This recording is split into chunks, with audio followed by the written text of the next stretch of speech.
Part 1, Direct Pointing. Who is looking at the screen?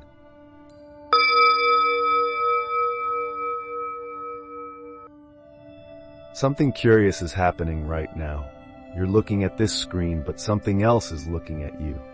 Not your eyes, not your thoughts, not the digital persona posting photos, checking likes, replying to comments. Something wordless, silent, yet vividly awake. If it were not here, you wouldn't know anything that's happening. You hear these words. Your device plays them. But the one that's hearing is not the machine and not the character you've built online. It has no shape, no sound, yet it has always been here, quietly aware. You can't see it, but every time a notification lights up, every time you sense someone is watching me, that silent awareness reveals itself. In this age of constant scrolling, when numbers rise, when comments pour in, when algorithms suggest what you should see next, you believe you're in control. But in truth, you are being observed. Recently, the U.S. Surgeon General called for warning labels on social media, just like those on cigarette packs, because of their proven harm to mental health among youth. The message is clear. It's not merely that the digital world is changing us. Our idea of self is mutating into a product being consumed. You're building an image, but awareness itself is watching that image unfold. The Buddha said, "Mind precedes all phenomena." When the mind is defiled, all actions are defiled. In today's language, when awareness is forgotten, the ego takes over, and you end up living without knowing what is truly living. So ask yourself, who is looking at the screen? Not the person you think is looking, not the profile you play online, but that awareness, the one that existed before your first selfie, before your first post, before the very idea of me. If you haven't recognized that awareness, you'll be swept into the storm of likes, shares, and comments, believing you are the movement instead of the stillness behind it. In a world where information spreads like a virus, are you the one sharing or the one aware of the sharing? New studies show how social platforms amplify polarization and emotional addiction.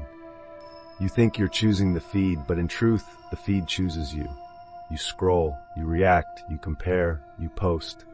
And awareness, it does not scroll. It does not need to be seen. It simply knows. You don't need another mindfulness app. You don't need a course in ego detox. You only need to remember the awareness that's already here. Each time you tap that heart icon, each time a notification flashes, pause for a moment and remember there is something aware of this motion. That remembrance is meditation. That pause is liberation. When you look at the screen and no longer think, I am opening Instagram to be seen, but instead realize there is awareness of this hand touching the phone, you've already stepped through the first gate of no self. Then likes can rise and fall, views can come and go, but you, the awareness, remain untouched. Screens may glow, notifications may buzz, but awareness never asks for attention. It just is. Right now, in this very breath, listen again. What is it that knows this moment? Part 2, The Modern Dilemma, the virtual I, the real suffering.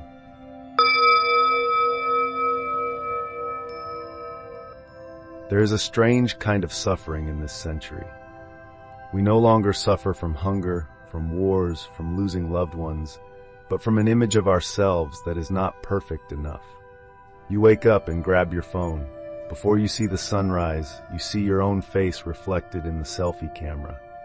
And in that instant, you don't just look, you compare. You see others happier, thinner, richer, more admired, and your mind whispers, maybe I'm not enough. This is the suffering of the image-driven age, a pain that doesn't come from reality but from the virtual version of who you think you are. A self that never sleeps. The modern world no longer separates waking from dreaming. The I inside your mind never sleeps. It stays online 24 hours a day. Even when your phone is off, it keeps comparing, remembering, calculating. It's an avatar you've created, made of photos, captions, emojis, and reactions, and slowly you start living for it. When others praise it, you feel light. When they ignore it, you feel invisible. This virtual self breathes only one kind of air, attention. Take that away, and it gasps for oxygen. Isn't it strange? The more people see us, the more afraid we become of being forgotten. The more we express ourselves, the less we remember who we are.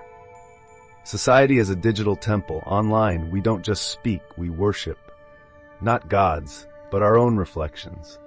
A 2025 Pew Research survey revealed that 83% of young people admit their mood depends on social media reactions. This isn't technology anymore. It's a new religion, the religion of being seen.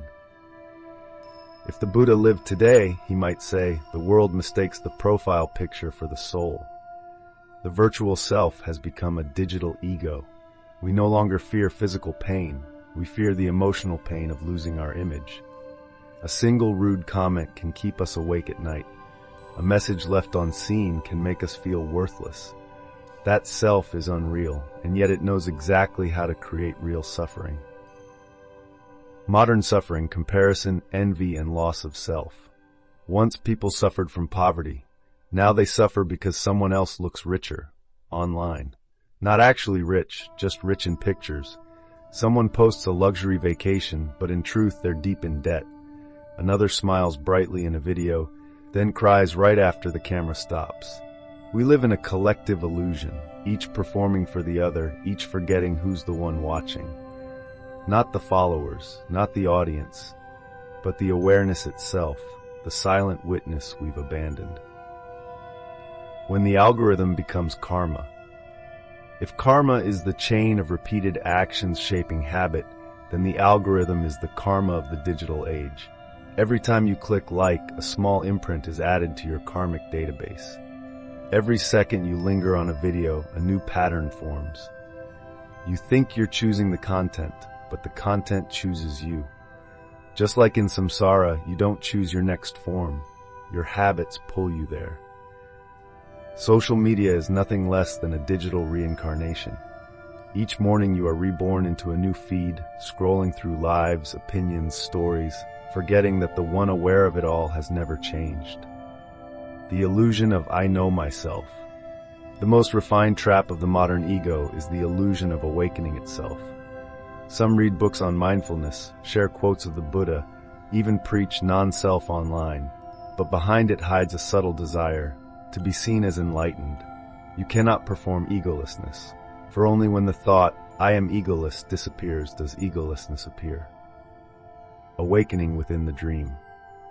The Buddha once said, the fool sleeps, even while among the awake, imagining that he is awake. And today that fool scrolls among glowing screens.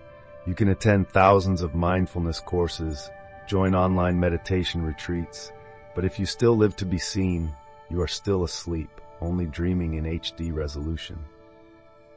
The first step of seeing clearly. Practice doesn't begin with meditation. It begins with honesty. The honesty to admit that the self you're defending is just a construct, that every comparison is a bottomless pit, that you will never find peace in the eyes of others. Once you see this truth, you don't have to abandon social media. You just stop identifying with the character inside it. You can still post, you can still share, but deep down, you know, it is awareness posting, not the ego. Part 3. Breaking the illusion. I am the one experiencing.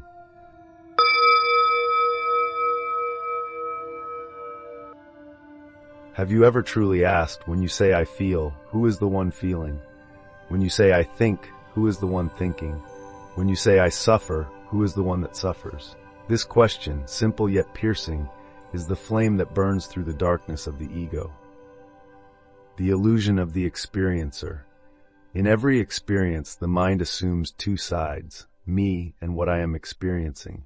I am meditating, I am angry, I am listening, I am happy. But pause for a moment. Have you ever actually seen that I? You can observe the body, feelings, thoughts, memories, beliefs, but the one who knows cannot be found, because the very act of searching is done by it. The Buddha once said, there is no doer, only the deed, no thinker, only the thought. This is not a denial of humanity, but an awakening from the illusion of the experiencer. When you say, I am angry, there is simply anger being known. There is no one who is angry, only energy arising, staying for a while, and dissolving. The ego, operating system of suffering. The I who experiences functions like a hidden operating system. It labels everything. I am happy. I am a failure. I am hurt. And the moment the label appears, pain is born. In truth, there is only the experience itself. Pain is just sensation. Anger is just energy. But when ego enters, it says, this is me in pain. And the suffering multiplies tenfold. You don't suffer because of the feeling itself. You suffer because you've become the one feeling it. You don't suffer because you failed. You suffer because you believe you are a failure. The internet, a factory of experiencers.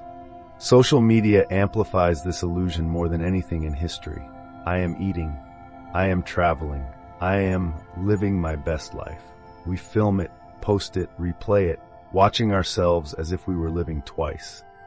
But the truth is, you are no longer living.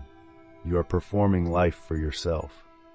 Just recently, a popular streamer in Japan was found dead moments after live streaming a healing session. She smiled in her final broadcast, and hundreds of thousands commented, "You're so inspiring. Thank you for spreading positive energy." The digital world cannot tell the difference between living truthfully and acting sincerely. And in that confusion, people lose themselves, all while believing they're experiencing life deeply. Seeing without a seer. To break the illusion of I am the experiencer is not to deny life, but to see the ownerlessness of every experience. When you meditate, don't try to become the one who meditates. Just see that meditation is happening. When sadness comes, don't say, I am sad. See that sadness is being known. When success arises, don't think, I achieved. See that joy is appearing. This is the most delicate shift on the path, from the knower to just knowing. Pure awareness. No one owning it. It's like a mirror. The mirror reflects everything, but never becomes any reflection. So too, within you, there is a knowing, seeing joy, sorrow, victory, defeat, yet never stained by any of them.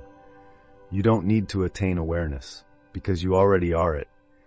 If you are reading these words right now, ask yourself, what is it that knows I am reading? That question, lived fully, not intellectually, can dissolve the ego like mist under the morning sun. The subtle trap of the seeker. When a seeker says, I am practicing, I am meditating, I am awakening, the I wears a new costume, the costume of the enlightened. This is the most dangerous illusion because it hides inside the light itself. You cannot be both the one awakening and the one watching yourself awaken. As long as there is a watcher, there is still separation. Only when even the watcher disappears does pure awareness reveal itself. Nothing to reach, only to see. You cannot reach awareness, because awareness isn't at the end of the road. It is the road. You cannot possess enlightenment, for the one who wants to own it is the ego itself. True awakening is not a special experience. It is the absence of the experiencer. Then life is no longer something you live through. It becomes the flow that lives through you. Try it right now. Instead of asking, how am I living? Ask, who knows that I am alive? And when no answer can be found, in that silence, you have touched awareness itself. When the experiencer is gone, only life remains, knowing itself. Part 4, Recognition, seeing clearly the mechanism of the I.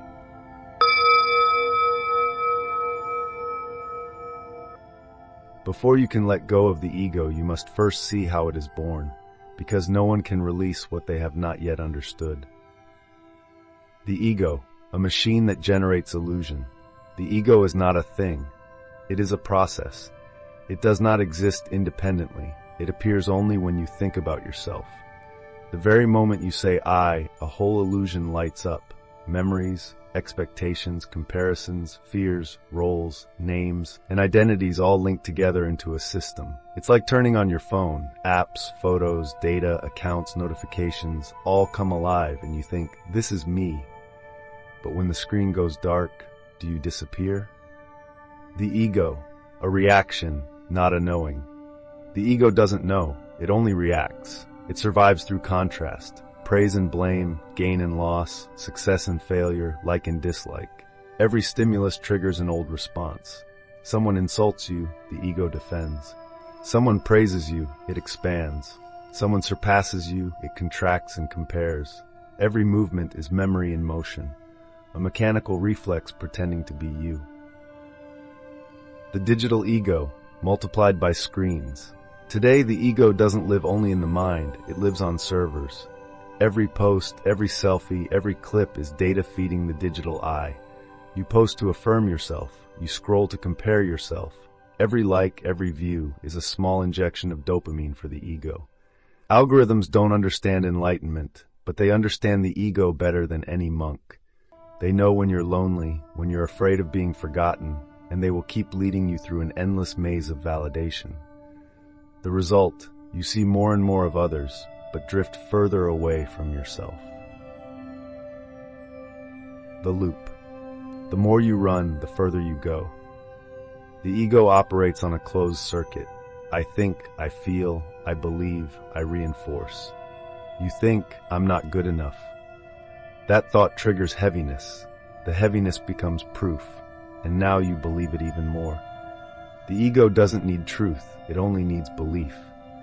Like a self-learning algorithm, it keeps resurfacing old patterns, so you keep reacting in the same way as yesterday. As long as you keep reacting, you keep feeding it. The spiritual ego, the most refined form of self, more dangerous than worldly pride is spiritual pride. It says, I am meditating. I am more awakened. I am living consciously. That isn't awakening. That's the ego wearing a halo. The ego never wants to vanish. It only wants to evolve its disguise. When you stop being proud of wealth, it makes you proud of your humility. When you renounce desire, it makes you proud of having renounced desire. This is the final labyrinth, the spiritual ego, soft, serene, but stubborn. Seeing, not fighting. You cannot destroy the ego, because the one who wants to destroy it is still it. Fighting the ego only strengthens it. It feeds even on your resistance. So what to do? Nothing. Just see. When anger arises and you don't say, I am angry, but simply notice anger is here, the ego has nowhere to attach. When someone praises you and you feel that little glow wanting to expand, you smile, neither suppressing nor identifying, and the ego dissolves like smoke. The dissolution, light of awareness. The ego survives in the darkness of unawareness.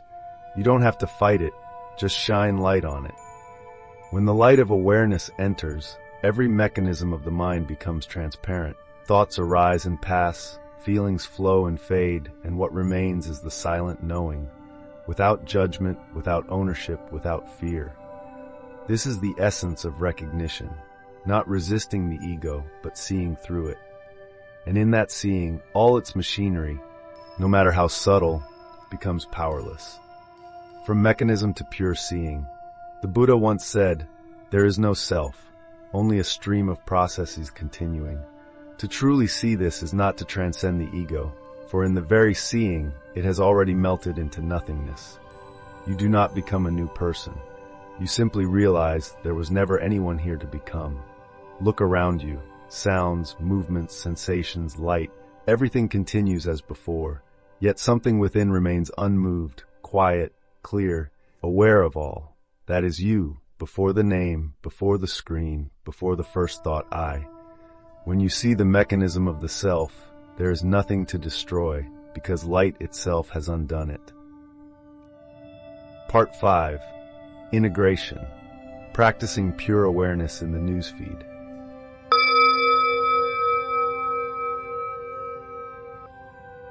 Be honest for a moment. When you wake up and open your phone, what's the first thing you see? A stream of images, headlines, videos, emotions, and in a blink your mind is gone. You are no longer looking at the newsfeed. The newsfeed is looking at you.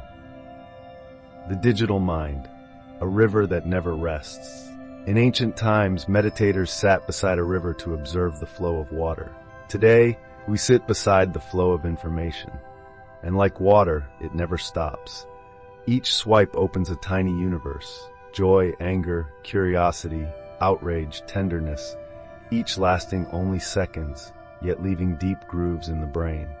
If the Buddha lived in this age, perhaps he wouldn't tell us to renounce the world, but would simply say, when you scroll through the world, know that you are scrolling.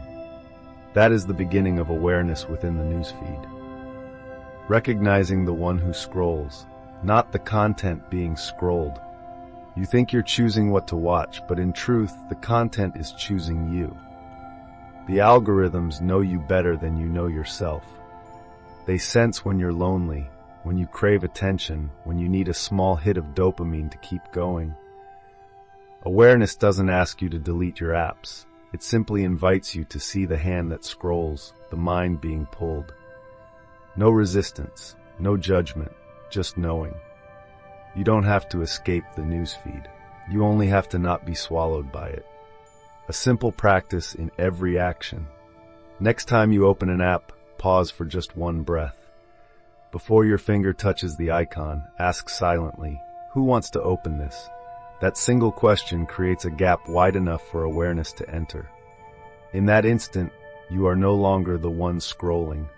You become the one aware of the scrolling. And only in awareness does freedom begin. Seeing instead of participating. When you read the news, try not to focus on what the story is, but how your mind reacts. A war headline, a scandal, a post that makes you judge, an image that makes you feel inadequate. The moment you notice, the mind wants to judge, or the mind is comparing again, the mind loses its power to control you. You're still reading, still engaging with the world, but you are no longer defined by it. That is selflessness in action. Social media, the new monastery. Long ago, monks sat in caves to observe their thoughts. Today, the newsfeed is our modern cave. Each post is a collective thought. Each trend is a mirror of humanity's mind. When you see them clearly, without grasping or rejecting, you are meditating in the midst of chaos. You don't need to leave the world to find the way, because the way has never left the world. From awareness to freedom. Try this for a day. Before reacting, pause for half a second. Before you comment, notice the urge to comment. Before you hit share, watch the hand trembling slightly. Awareness doesn't stop you from acting, it simply frees you from reacting. You can still express, create, connect, but without dragging the me everywhere. No longer trying to prove, only learning to be present. The world doesn't need you to be more awake, only more present. When you are truly present, every action becomes meditation. A swipe, a glance, a breath, each is a chance to awaken. You don't have to leave social media, just don't leave yourself. You may still scroll tomorrow, but the difference is, you will know that you're scrolling. And in that knowing, awareness has already appeared. No need to seek, no need to achieve, just to see. When you see the one who is looking, everything being looked at becomes transparent. Conclusion: living as awareness, not apart from the world, yet no longer consumed by it. Part 6. Crystallization, letting the digital self fall away.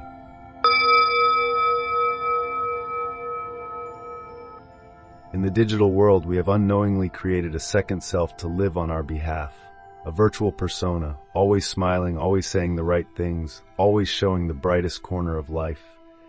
And slowly, we begin to love that persona more than ourselves. The digital persona, a shadow made of light. Look closely.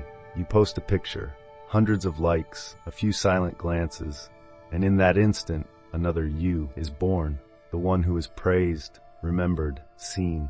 Yet behind that glow of the screen, a quiet shadow grows. The shadow of must be better, must not fail, must always shine to stay relevant. The digital persona is born from light, but it makes us afraid of our own darkness. We no longer play a role. We have become the role. At first, we only performed for fun. But over time, the performance became our skin. You no longer know where the real you ends and where the liked version begins. When someone compliments you in real life, the mind instantly asks, should I post this moment? Even joy now demands proof, and in that instant, you've already left the moment. Addiction, the infection of image. Every heart icon is a microdose of dopamine, but each dose makes you crave the next one stronger. You start editing your emotions the way you edit your photos, not to express, but to hide. Hiding fatigue behind a smile, hiding loneliness behind quotes, hiding the fear of being forgotten behind constant updates. You live like an actor in your own film, except no one watches it with their heart anymore. The awakening of the one inside the screen. One day, you scroll back through your own profile, thousands of pictures, thousands of words, thousands of versions of you. Yet strangely, the more there is, the emptier it feels. Because what you see there is only the one being seen, not the one who's truly alive. In that silence, if you pause long enough, a question whispers from within. Who is this person? No one else asks that question for you. It is your true self calling you home. Letting the digital self fall away. Letting go of your digital self doesn't mean deleting your account. It means deleting the identification. When you no longer try to appear interesting, you begin to be real. When you dare to share something imperfect, a tired moment, a small crack of truth, that's the moment the digital self begins to fall. Not because you've rejected the online world, but because you are no longer defined by it. Who remains? Not me, but the awareness. When the digital self fades, you do not disappear. You simply return to the one who has always been aware of all the roles. That awareness needs no spotlight, no engagement, no approval. It is quiet, transparent, present before you ever had a username, before you even knew your name. That awareness is where your true freedom begins. Freedom is not disconnecting. It is no longer being attached. The world will keep glowing. Social media will keep buzzing. People will keep telling stories about themselves. But once you see that none of it is you, you can stay, you can speak, laugh, share, and never be trapped again. That is when you are living, not broadcasting. A digital persona may draw millions of eyes, but only awareness makes you truly alive. And in the moment you see this truth, there is no one left to let go, only the gentle falling away of what was never real. Part 7. Returning to oneself.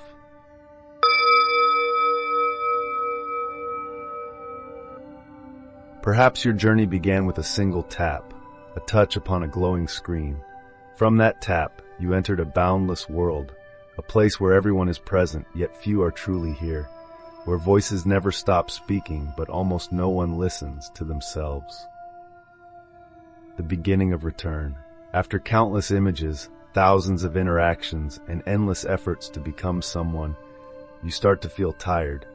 Not because the world is too noisy, but because there is no space left inside for silence. And in that very weariness, a small opening appears. You sit down, you put the phone aside, and for the first time in years you hear your own breath. The breath, the doorway home. You don't need to seek truth in books, nor a teacher far away. Just return to the breath, the quiet companion that has carried you through every moment. Breathing in, no past. Breathing out, no future. Between the two, you truly exist. Here, you are no longer the practitioner, nor the meditator. You are simply life unfolding. No longer the observer, only awareness itself. The moment you stop striving, you realize everything was already here. What you sought in social media, connection, has been present all along between your breath and your heartbeat. What you sought in philosophy, understanding, was hidden in each ordinary experience. And what you sought in the path, enlightenment, has never once left you. When there is no longer an observer, awareness returns like sunlight that needs no switch to shine. The falling away of form. You don't need to become anything anymore. A flower does not try to bloom. The sun does not try to shine. Awareness does not try to awaken. Everything simply is. Let every image, every identity, every effort fall like autumn leaves. No need to drop them by force. They fall on their own when you stop holding on. And in that falling, you feel something rare, lightness. Not change, but dissolution. Returning to yourself is not about changing who you are, but dissolving into what has never changed. You don't have to become a better version. You only need to return to the one who sees.